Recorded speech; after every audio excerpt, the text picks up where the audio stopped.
ایک کزن اپنے ملنے گیا اپنے کزن کے ساتھ، تو برسوں کے بعد تو اس کی ماں نے اس کو بتایا کہ یہ تو پتہ نہیں اس کو کیا ہو گیا ہے، نکلتا نہیں کمرے سے اور گم سم رہتا ہے۔ پھر جب وہ کمرے میں گیا تو دیکھا تو وہ واقعی اس کی حالت دوسری ہو چکی تھی، تو اس نے تھوڑا سا کھنگالا تو پتہ چلا کہ وہ لڑکا تو اس کا کزن نشے کا عادی ہو گیا۔ اب اس کو وہ نشے سے نکالنے کے لیے اس کے ساتھ اس نے گیدرنگ کی، جہاں یہ نشہ کرتا تھا وہاں گیا، اور اس کا یہ تھا کہ میں اس کو نکالوں گا۔ نتیجہ یہ نکلا کہ وہ تو نکلا، نکالنے والا پھنس گیا۔ اچھا، اس کے باپ نے پھر اس کا علاج کرایا، علاج کرا کر تھوڑا عرصے بعد پھر دیکھا تو پھر دوبارہ وہ پھنس گیا، پھر دوبارہ علاج کرایا، پھر وہ بچنے میں کامیاب ہو گیا۔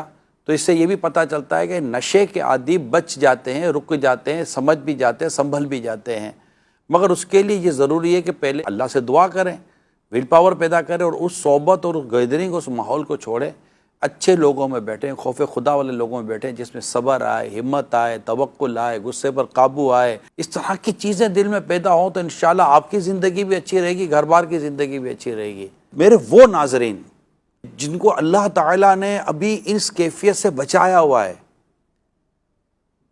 بچنے کی ہی کوشش کریں، اور اس کے بچنے کے لیے جو سب بہت بنیادی بات یہ ہے کہ اپنے آپ کو کسی ایسے ماحول، ایسی پارٹی، ایسی دعوت، ایسی صحبت، ایسی دوستی، ایسی گیدرنگ کی طرف لے کر ہی نہ جائیں کہ ایک آدھ قطرہ، ایک آدھ سگریٹ، ایک آدھ کوئی چسکا وہ ساری کہ بنیادیں ہلا کر رکھ دیتا ہے۔ پھر بندہ کہتا ہے کہ یہ کیا ہو گیا۔ گلی کے اندر جو لڑکے جو نشہ کر رہے ہیں، چرس پی رہے ہیں، ہیروئن پی رہے ہیں، دیگر نشہ کر رہے ہیں، ان کو کہاں سے مل رہا ہے؟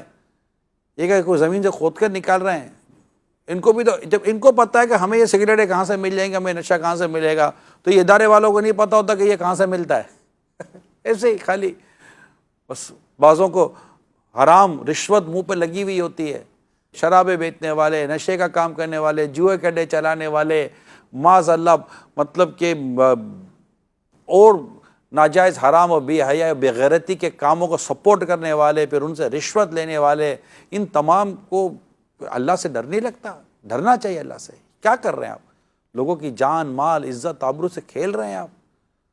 ایسا تھوڑی کہ ہمارا قانون نہیں ہے، یا ہمارے قانون بھی ہے اور ہمارے ادارے بھی ہیں اور اداروں میں جاب کرنے والے لوگ بھی ہیں۔